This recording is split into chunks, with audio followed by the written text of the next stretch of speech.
یا ایھا الذین آمنوا اتقوا اللہ وکونوا مع الصادقین، اے ایمان والو اللہ تعالیٰ سے ڈرو۔ کیا ہم اللہ سے ڈرتے ہیں؟ ہم جب گناہ کرنے جاتے ہیں، جب گناہ والی کوئی چیز ہم دیکھ لیتے ہیں، کیا اللہ کا ڈر ہمیں روکتا ہے یا نہیں روکتا ہے؟ اللہ رب العزت کا خوف ہمیں بچاتا ہے یا نہیں بچاتا ہے؟ اللہ رب العزت نے ہم پر نماز فرض قرار کی ہے، اللہ رب العزت نے 5 وقت کی نماز مقرر کی ہے، اور ہم پر یہ لاگو فرمایا ہے کہ ہم نماز پڑھیں۔ اگر ہم 5 وقت کی نماز نہیں پڑھتے ہیں، اگر ہم ظہر پڑھنے نہیں جاتے ہیں، عصر کی نماز کی قضا ہو رہی ہے، مغرب کی نماز اگر ہم نہیں پڑھ رہے ہیں، عشاء کی نماز پڑھنے بھی نہیں جا رہے ہیں، یہاں تک کہ فجر بھی سو کر اگر ہم قضا کر دے رہے ہیں، تو اللہ کا کلام تو ہم پڑھ رہے ہیں، اللہ کا کتاب تو ہم پڑھ رہے ہیں، لیکن اس پر عمل نہیں کر رہے ہیں۔ ہم یہ تو کہہ رہے ہیں کہ اللہ پاک نے ڈرنے کو کہا ہے، لیکن حقیقت یہ ہے ہم ڈر نہیں رہے ہیں۔ آپ اس وقت ڈر سکتے ہیں، آپ اللہ رب العزت کا، آپ کے دل میں اللہ رب العزت کا خوف اس وقت ہو سکتا ہے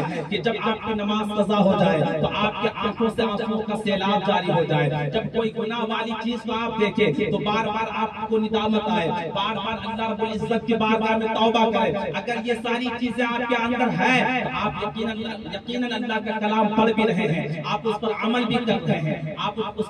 کو پڑھ بھی رہے ہیں اور آپ اس پر عمل بھی کر رہے ہیں۔ اللہ رب العزت کا کلام آپ پڑھتے ہیں، ہم بھی پڑھتے ہیں، لیکن ہم عمل نہیں کرتے ہیں۔ حضرت ثعلبہ بن عبد الرحمن جو ایک نوجوان صحابی اللہ کے پیارے حبیب صلی اللہ علیہ وسلم کی بارگاہ میں جاتا ہے، حضرت ثعلبہ بن عبد الرحمن جو کہ 16 سال کے جوان صحابی تھے، اللہ رب العزت کی بارگاہ میں حاضری دیتا ہے، اور جب میرے آقا علیہ السلام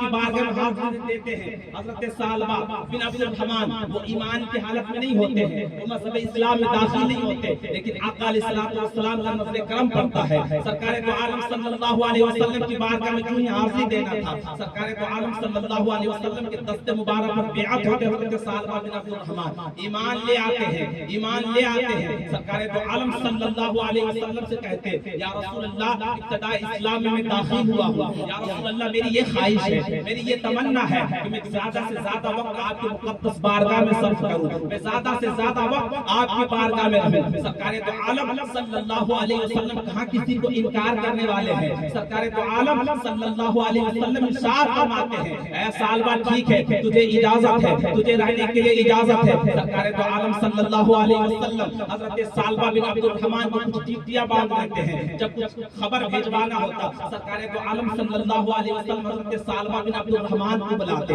جب کسی بکریوں کو چارہ دینا ہوتا رسول کریم علیہ السلام حضرت ثعلبہ بن عبد الرحمن کو بلاتے، سودا سلف لانا ہوتا سرکار دو عالم صلی اللہ علیہ وسلم حضرت ثعلبہ بن عبد الرحمن کو بلاتے۔ ایک دفعہ کا واقعہ ہے، سرکار دو عالم صلی اللہ علیہ وسلم ایک پیغام دے کر حضرت ثعلبہ بن عبد الرحمن کو بھیجتے ہیں کہ جاؤ فلاں صحابی کے گھر یہ پیغام پہنچا دو۔ حضرت ثعلبہ بن عبد الرحمن نئے مذہب اسلام میں داخل ہوئے تھے، آپ کو طریقہ معلوم نہیں تھا، آپ جاتے ہیں، جانے کے بعد دروازے کو دستک نہیں، آپ نے دھکے دیا، آپ نے جیسے ہی دروازے کو دھکے دیا دروازہ کھل جاتا ہے، جیسے ہی دروازہ کھلا تو آپ کی نظر پڑی ایک غسل خانے پر جس میں ایک عورت غسل کر رہی ہے، ایک حمام میں ایک عورت غسل کر رہی ہے۔ آپ کی جیسے ہی نظر پڑی، آپ کی پہلی نظر پڑی، آپ نے نظر کو پھیر لیا،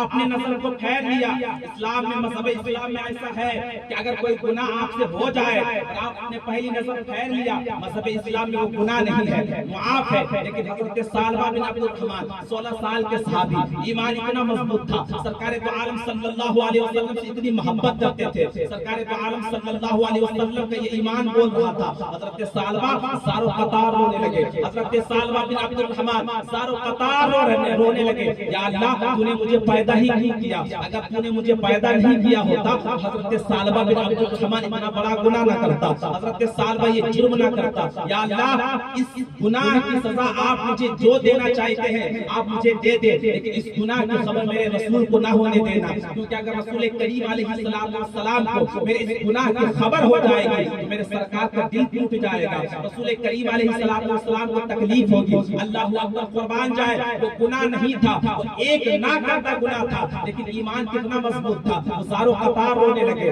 ساروں قطار رونے لگے۔ سرکار دو عالم صلی اللہ علیہ وسلم کی بارگاہ میں حضرت ثعلبہ بن عبد الرحمن نہیں گئے بلکہ جنگل کی اور چل پڑے، جنگل کی اور چل پڑے، اور رات و دن اللہ کی عبادت میں مشغول ہو گئے۔ 40 دن جب ہو گیا،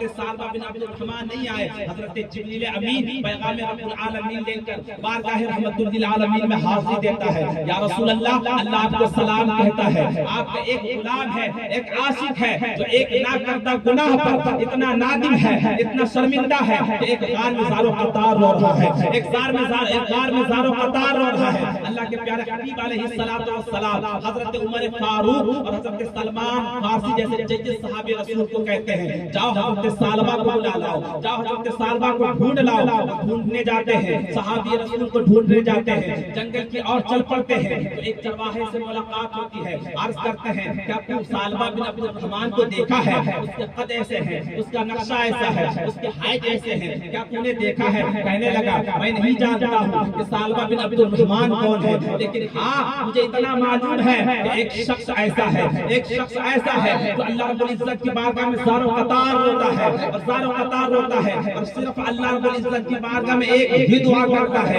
یا اللہ میرے اس گناہ کی خبر، یا اللہ میرے اس گناہ کی سزا آپ مجھے جو دینا چاہتے ہیں آپ میرے اس گناہ کی سزا دے دے، لیکن میرے اس گناہ کی خبر میرے محبوب کو نہ ہونے دینا، میرے محبوب کو نہ ہونے دینا، کیونکہ اگر میرے محبوب کو میرے اس گناہ کی خبر ہو جائے گی تو میرے رسول کا دل ٹوٹ جائے گا، میرے رسول کو بڑی تکلیف ہوگی۔ اللہ اکبر، مجھے ایسا لگتا ہے کہ اللہ پاک نے اسے بخش دیا ہے، اللہ پاک نے اس کی مغفرت فرما دی ہے۔ صحابی رسول عرض کرتے ہیں وہ کوئی اور نہیں ہو سکتا ہے، وہ حضرت سالبہ بن عبد الرحمن ہی ہو سکتے ہیں، وہ کوئی اور نہیں ہو سکتا ہے، وہ سالبہ بن عبد الرحمن ہی ہو سکتے ہیں۔ کہنے لگتے ہیں ان سے ملاقات کیسے ہوگی، ان سے ملاقات کیسے ہوگی؟ اس چرواہے نے کہا کہ اگر آپ کو ملاقات کرنی ہے تو آپ رک جائیں، رات کا آخری پہر جب آتا ہے وہ آسمان سے اترتا ہے، پہاڑوں سے اترتا ہے، میں بکریوں کا دودھ پیش کرتا ہوں، وہ پیتا ہے، پی کر چلا جاتا ہے، پھر اللہ رب العزت کی عبادت میں مشغول ہو جاتا ہے۔ اللہ اکبر، آپ دیکھیں ایک نہ کرتا گناہ میں اتنا نادم ہوئے،